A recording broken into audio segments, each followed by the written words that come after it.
Well, it seems like once again we're going to be getting some Traptrix support. Hey there, my name is Rex. Let's go ahead and discuss the new Traptrix cards. I don't know if I'll be discussing a bunch of other future cards later on, but I just want to. I like Traptrix. So these are all cards set to come out in a structure deck, and I'll be reading things off of the organization. First off, we got an Xyz monster, a rank 4 earth plant with 2,500 attack and 300 defense. 2 level 4 monsters. You can only use the second and third effects of this card's name once per turn. This card with materials is unaffected by trap effects and by activated effects from any other monster with the same type as any of those materials. Okay, that's pretty interesting.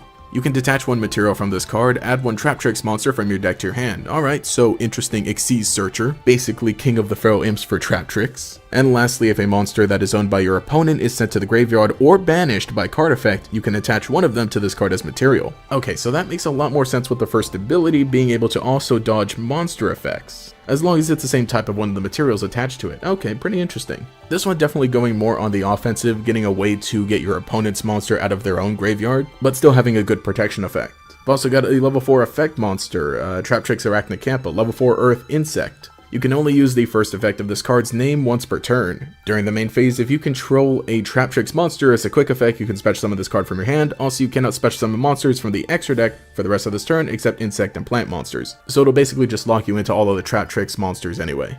Unaffected by the effects of normal hole traps, understandable. The first time each set card in your spell and trap zone would be destroyed by card effect each turn, it is not destroyed. So really interesting. This seems to be another rank 4 enabler, but also there for the link monsters. It does have a pretty interesting little protection effect, but then again, being a quick effect, the only requirement that you control a Traptrix monster, you can also summon it during your opponent's turn. Okay, so that then makes sense working like that. Nice little card. We've also got a trap card, Delusion Trap Hole. You can only activate one card with this card's name per turn. If your opponent special summon a monster this turn, target one monster they control with 2,000 or more attack, destroy it. Then if you have a whole normal trap in your graveyard, you can banish one monster in your opponent's graveyard. Okay, so you can just use it at any point in the turn as long as your opponent special summons a monster. The monster does have to have 2,000 or more attack, so it really does limit what you can get, and it does only destroy it, but the extra effect of being able to banish is pretty nice. Being able to banish is pretty nice, but I think with all of the other trap cards at your disposal, you just already have better tools.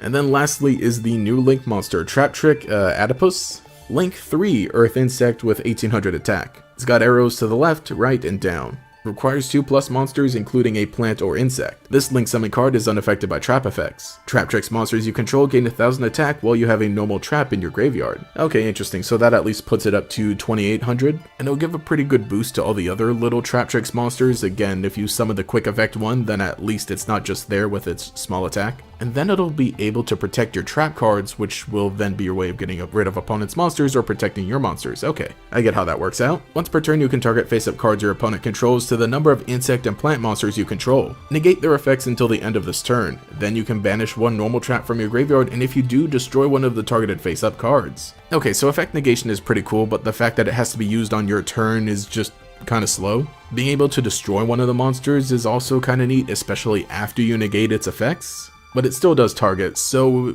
overall it seems relatively balanced. And again, just the fact that it's a Link 3. Honestly, I think the attack boost might be what helps the most, just because then you're able to have your other Traptrix monsters just out there. But I don't doubt the effect negation is going to be useful. So those are just some quick thoughts on the new Traptrix monsters. It is definitely a structure deck. For sure, having that new big Xyz monster is going to open up some other options. The Link monster isn't bad, but I think honestly the level 4 being an extra summon is pretty useful. Though also I forgot that the Xyz monster can just search Traptrix monsters as well, so that's pretty cool. I don't know how they're going to shake things up. I mean, trap decks are definitely still around, and especially with everything else that you can do with Traptrix, it's going to be used. But let me know what you think in the comments below, and if you'd like to see more just various card discussions here and there, I might just do it for whatever I like or whatever I enjoy. But anyway, I hope you enjoyed, and again, leave a like and a comment to let me know if you'd like to see me get back to more Yu-Gi-Oh card game stuff, because I am. Anyway, this has been Rex. Have a nice day.